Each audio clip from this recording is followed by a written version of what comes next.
ખરેખર આદિવાસી સમુદાયને અને સૌથી વધારે વસ્તી ધરાવનાર કોળી અને ઠાકોર સમુદાયને વિચારવાની જરૂર છે કે તમે જેને મત આપો છો ને એ લોકો તમારી ખુલ્લેઆમ નોકરીઓ ખાઈ રહ્યા છે, તમને વસ્તી પ્રમાણે આરક્ષણ નથી આપતા. આજે જો ઓબીસી નું કટ ઓફ ઊંચું જાય છે, 70% લેખે પણ ભરતી થતી નથી.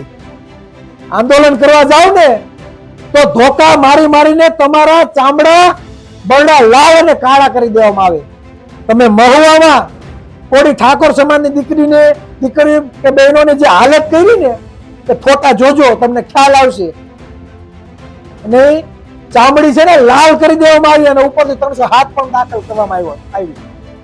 આજે 8 કે 10 વર્ષ થયા છે, હજી પણ કોર્ટમાં ધક્કા ખાય છે.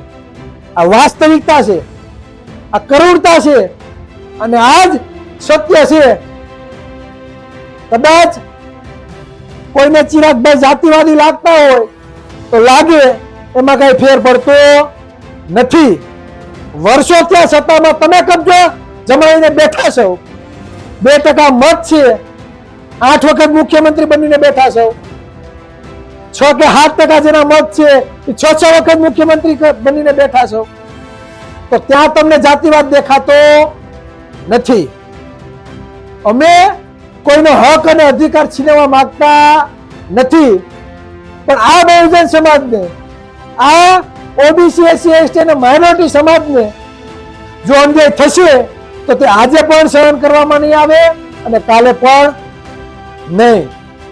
વધુમાં તમને જણાવવા માંગુ કે આ રાજ્યની જેટલી પણ અદાલતો છે તેમાં સૌથી વધારે જજ કયા સમુદાયમાંથી આવે છે ભાઈ? કોળી ઠાકોર સમુદાયમાંથી આવે, ઓબીસી સમાજમાંથી આવે કે એસસી એસટી સમુદાય કે માઇનોરિટી સમાજમાંથી આવે છે ખરા? સૌથી વધારે જજોની વાત કરું છું. આઈએસ આઈપીએસ અધિકારી સૌથી વધારે કયા સમુદાયમાંથી આવે છે? ક્લાસ 1 અને 2 અધિકારી સૌથી વધારે કયા સમુદાયમાંથી બને છે? આ બધી ઘટનાઓ તમે જો તર્ક સાથે વિચારો, આંકડાકીય માહિતી તમે જો એકઠી કરો ને તો તમને ખબર પડે કે તમારી દશા અને દુર્દશા કેટલી આ ગુજરાતમાં તમારા ઉપર છે.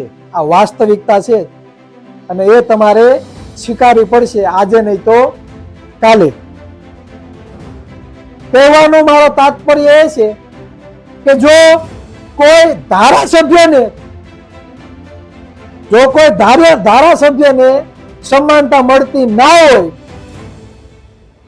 તો પછી સામાન્ય વ્યક્તિ કે સામાન્ય આંદોલનકારીનું તમે ભૂલી જ જજો. હું એક ઓબીસી ના દીકરા તરીકે સમગ્ર ઓબીસી સમાજ, એસસી સમાજ, એસટી સમાજ અને માઇનોરિટી સમાજને કહેવા માંગુ છું કે તમે જે રાજકીય પક્ષોને મત આપો છો ને તે રાજકીય પક્ષો પ્રાઇવેટ કંપની છે જે ચોક્કસ સમુદાય માટે બનેલી છે. ચોક્કસ સમુદાયના લોકો તેમાં મુખ્યમંત્રી બને છે, ગૃહમંત્રી બને છે, નાણામંત્રી બને છે, શિક્ષણ મંત્રી બને છે અને સત્તા ઉપર કબજો જમાવીને એ જ લોકો બેઠા છે. જો તમે આ બધી બાબતોનો વિચાર કરશો, તર્ક કરશો તો તમને ખબર પડશે કે 85% સમૂહનો જો સૌથી વધારે મત ધરાવતા હોય તો સત્તા ઉપર પહોંચવા માટે મહેનત કરવી જોઈએ, નહીં કે તમારા મતથી અન્ય લોકોની સરકાર બને તેવા પ્રયાસો કરવા જોઈએ. આપણે કોઈને અન્યાય કરવા માંગતા નથી, કોઈના ભાગનું છીનવા પણ માંગતા નથી, પણ આપણા ભાગનું કોઈ છીનીને લઈ જાય તે આજે પણ સહન નહીં કરવાનું અને કાલે પણ નહીં.